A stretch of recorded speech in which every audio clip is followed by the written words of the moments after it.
Baik, bismillahirrahmanirrahim. Assalamualaikum warahmatullahi wabarakatuh. Perkenalkan, saya atas nama Andi Rahmat Dhani dengan NIM 90500 1222068. Baik, langsung saja. Materi pertama yaitu konsep dasar dan ruang lingkup ekonomi moneter secara umum dan Islam.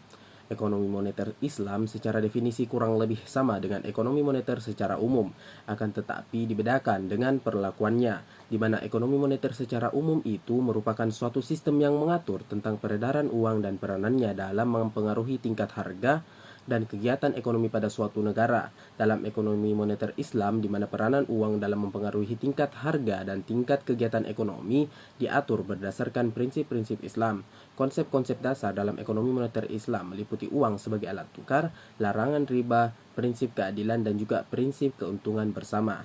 Baik, lanjut. Adapun materi yang kedua yaitu dasar pemikiran ekonomi moneter dalam sistem keuangan Islam. Nah, perlu kita ketahui bahwa dasar pemikiran moneter dalam sistem keuangan Islam ini merupakan suatu konsep yang mengacu pada prinsip-prinsip fundamental yang mendasari pengelolaan uang dan sistem keuangan secara keseluruhan dalam pandangan Islam.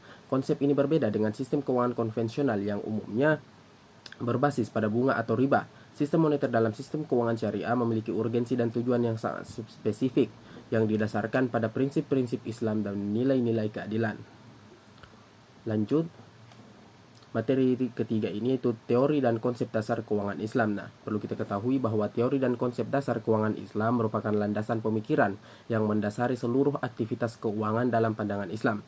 Konsep ini berbeda dengan sistem keuangan konvensional karena berakar pada prinsip-prinsip syariah yang menekankan baik dari segi keadilan, keseimbangan, dan etika dalam setiap transaksi, di mana prinsip-prinsip dasar keuangan Islam sendiri mencakup tauhid, keadilan, manfaat, dan juga larangan maisir, gharar, dan riba. Nah, next, materi keempat yaitu konsep uang dalam Islam. Nah, di mana konsep uang dalam Islam memiliki akar yang sangat mendalam pada ajaran agama dan ekonomi. Islam memandang bahwa uang bukan hanya sebagai alat tukar, tetapi juga sebagai amanah yang harus digunakan dengan bijak dan bermanfaat. Dalam Islam, uang seharusnya digunakan untuk memenuhi kebutuhan hidup yang halal, membantu orang lain, dan mengembangkan perekonomian yang berkeadilan guna tercapai kesejahteraan bersama.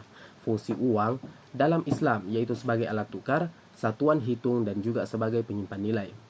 Lanjut, materi selanjutnya itu pasar uang syariah, di mana pasar uang syariah adalah bagian integral dari sistem keuangan syariah yang beroperasi berdasarkan prinsip-prinsip Islam. Mirip dengan pasar uang konvensional, pasar uang syariah berfungsi sebagai tempat di mana lembaga keuangan syariah dapat meminjamkan atau meminjam dana jangka pendek untuk memenuhi kebutuhan likuiditas. Jangka pendek di sini biasanya kurang dari 1 tahun, berbeda dengan pasar modal yang jangka waktunya itu relatif panjang atau 1 tahun lebih. Namun, semua transaksi yang terjadi di dalamnya harus sesuai dengan prinsip-prinsip syariah. Prinsip-prinsip dasar pada pasar uang syariah ini mengacu pada setiap transaksi yang harus bebas dari unsur riba, transaksi yang jelas, dan juga perolehan manfaat bersama. Terus, yang terakhir, fungsi dan peranan bank syariah dan lembaga keuangan non-bank. Bank syariah dan lembaga keuangan non-bank syariah memiliki peran yang sangat penting dalam pengembangan ekonomi syariah. Keduanya saling melengkapi dan mendukung dalam menyediakan layanan keuangan yang sesuai dengan prinsip-prinsip Islam. Bank syariah memiliki fungsi sebagai tempat menghimpun dana dan menyalurkan dana dan penyedia jasa perbankan, dan juga sebagai lembaga baitul mal dalam menjalankan fungsi sosial. Nah, adapun fungsi dari lembaga keuangan non-bank ini untuk menyediakan jasa sebagai perantara antara pemilik modal dan pasar uang yang bertanggung jawab dalam penyaluran dana dari investor kepada perusahaan yang membutuhkan dana tersebut. Baik, cukup sekian yang dapat saya sampaikan. Lebih dan kurangnya mohon dimaafkan. Wabillahi taufiq wal hidayah. Wassalamualaikum warahmatullahi wabarakatuh.